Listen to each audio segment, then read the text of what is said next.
Kayong mga magsasaka ang haligi ng ating ekonomiya.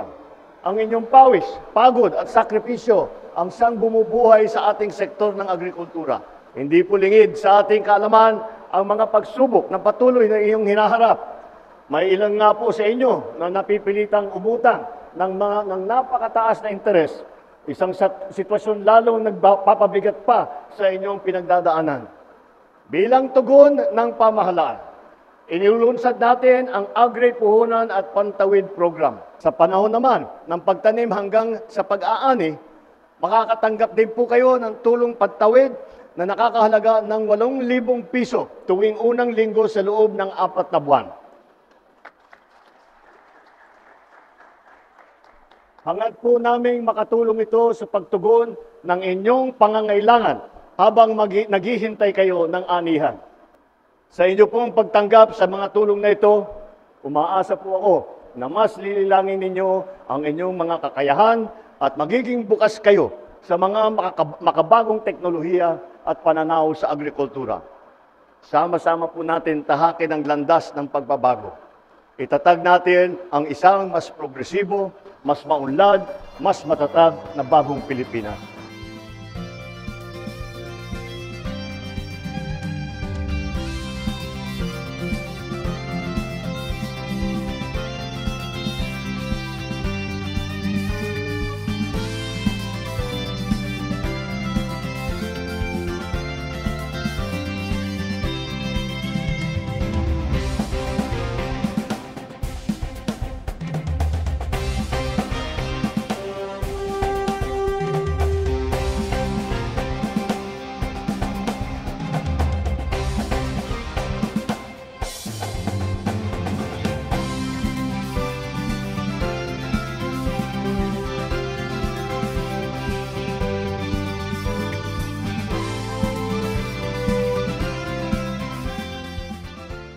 Actually, ito na yung complete package. Kumbaga, solusyon ng farmer sa mga pangangailangan nila. Kasi laging problema ng farmer natin, kulang sa puhunan. So, andito, ila-launch ito para kung saan sila makakakuha ng puhunan, mawawala yung mga financiers na nagcha-charge ng 5% or magkano per month. So, ito naman, may kalakip naman itong pantawid. So, parang may allowance na 8,000 per month sa loob ng 3 buwan. Kung nakikita nyo sa likuran, no, ang dami natin binibigay. Kumbaga, lalo na mga kalsada natin papunta sa farms. So, billion-billion yung ginagasto, yung commitment natin sa mga farmers. So, ang inaano lang talaga natin ngayon, ma'am, kumbaga tinututukan natin kung paano mahirap gawa ng paraan, kung paano pababain yung inputs, kung paano pataasin yung presyo. So, ang tinitingnan po natin ngayon, kaya natin ginagawa ito, complete package na sa farmer. Kasi dati yung intervention natin kulang. Ngayon, pinukompleto na natin kasi naghahabol tayo sa production na malaki para lumiit yung cost ng production natin. Isang malaking tulong po sa isang puhunan po sa magsasaka. Katulad namin ng isang palay, tapos masyado pong mataas po ang ating suhulan sa pag-land preparation at chemicals, fertilizer po ito, malaking tulong po ito.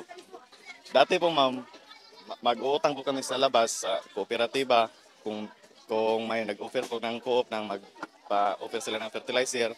At sa iba po ma'am, sa ibang mga mayaman na tao na magpautang sila po ng pira dahil pag-gastos po namin sa palay po natin. Malaking tulong po ito ma'am dahil mababa ang iyong interest po. Pwede po namin mabayaran kapag mabinta na po ang ani namin sa DA at NFA. Mahal na Pangulo, maraming salamat po sa biyaya at sa suporta niyo sa mga magsasaka po. Sa hirap po talaga ng buhay ngayon, kung sakaling matatanggap po na po yung tulong na po yun, malaking pagbabago dahil kami po sa buhay namin, buhay ko bilang magsasaka, marami pong yung kahirapang dinaranas namin magsasaka. Unang-una po yung mga peste, mga dumarating na minsan po yung tag-init, tag-tuyot, ganon.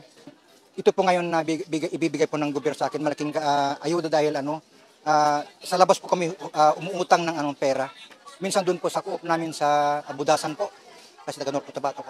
Doon po kami doon po ako kumukuha ng mga puhunan tulad ng pang-abono, medisina po, ganon. Siyempre may porsyento eh. Ito, sa pagkakaalam ko parang mayroon ng parang anong tawag, dole out, ano bang tawag doon? May portion po na ibibigay sa akin na hindi na kailangang bayaran. Yun ang pagkakaalam ko. So, yun po, alam ko na malaking bagay ang may tutulong sa akin pambilya ng programa ito ni Presidente Marcos. Sa aking kapwa Ilocano kay Presidente Marcos, isa po kasi Ilocano ma'am from Ilocos po. Ako Presidente, malaking tulong po ito sa pamilya ko. Ganun din po sa mga kasamaan ko sa grupo namin sa Budasan po, sa aming mga rice farmers.